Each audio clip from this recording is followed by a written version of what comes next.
So much fun bringing friends in the Witch Haven community to chat with all sorts of nonsense. You can find him on Instagram, the Thursday Badger, also his website. I have that info right here. Shabam!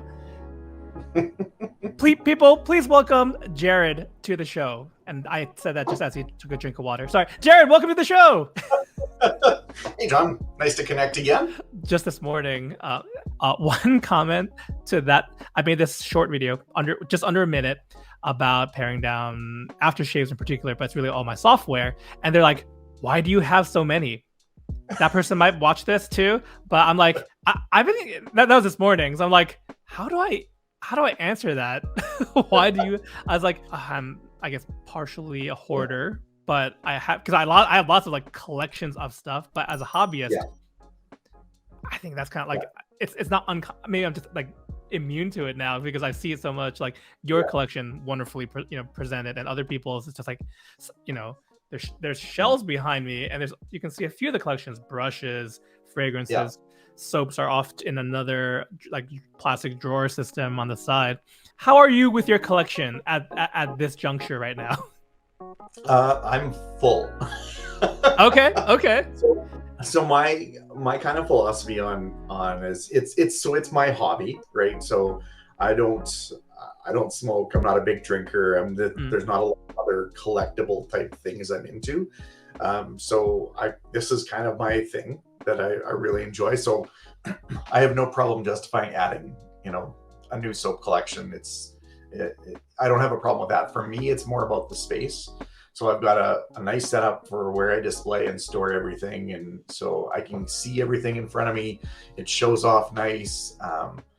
But I'm at the point now that I don't have a lot of extra space in there. I'm kind of in that something comes in, something has to go out phase. So if I want to buy a new soap collection, I kind of look at, well, I'm going to sell one off or piff one or something like that.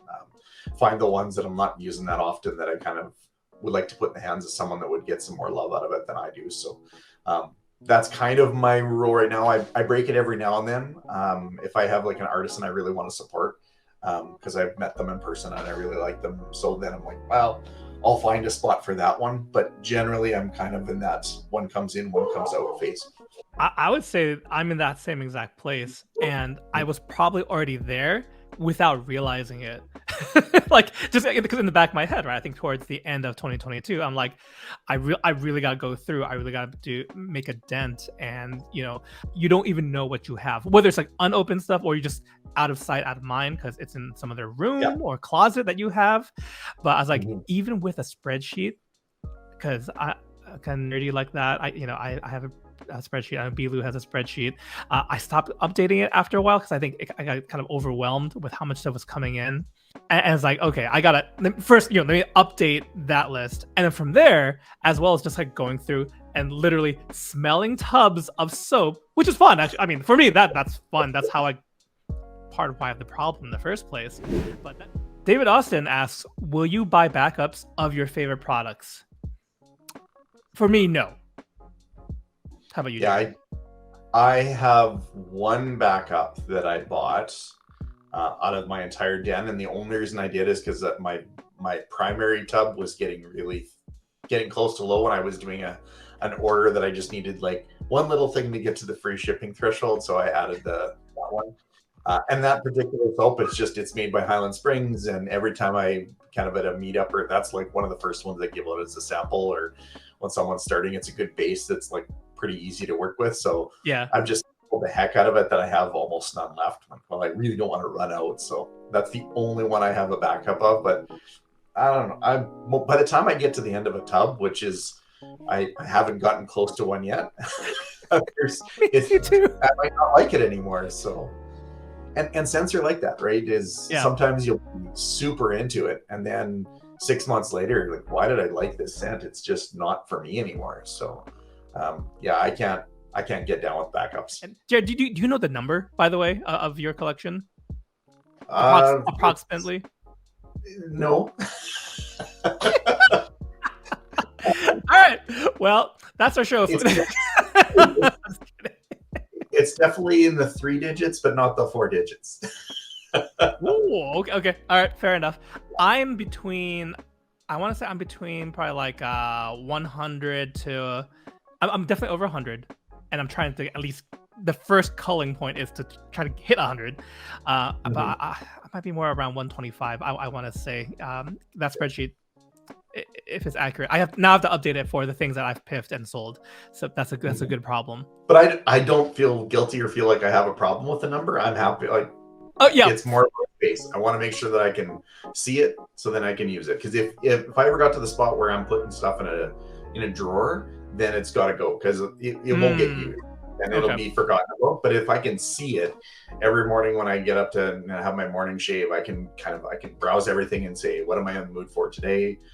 What haven't I highlighted in my blog that I want to kind of feature today or something like that? But I can always make a decision just by looking at what's there and make a call. So that's my point. If I start putting stuff in drawers, then it's time to pare it down. Okay, I'm totally on board with that because my soaps are in a drawer, and it's true. It's like, oh, I forgot I had this, and sure, it can be a happy surprise. But when you're trying to kind of rein things in, I should mention too, like, because you brought it up, Jared, everyone's number is gonna be different, and it's like, oh, if you have, because I know you have a nice space to display your stuff. Where I live, it's a quasi-urban area, so it's not huge. I mean, I'm lucky to have what I have, but I can't have like a 500 plus collection. And if you're one to match, most people who have these collections usually match with an aftershave or a balm too.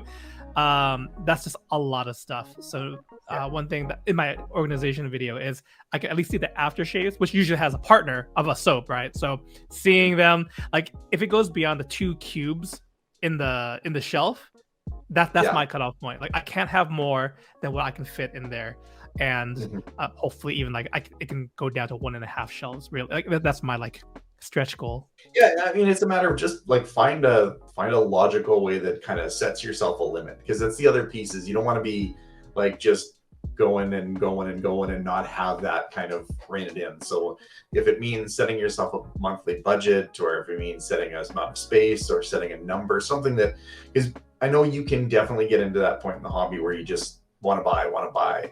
Yeah. Especially when you first start out, everybody kind of goes through that rapid acquisition phase where they just want to add more stuff because there's so many good things and so many. You want to try it all. Right. So some, like, depending on your personality, some people more than others even need like here's my cap, here's the where I can go. And so it's a matter of just find something like that. You don't need everything. If you want to try something and you don't have it, the hobby's big enough that someone will always hook you up with a sample or whatever. And that's where these meetups are great, is if there's something you want to try, someone will be able to hook you up.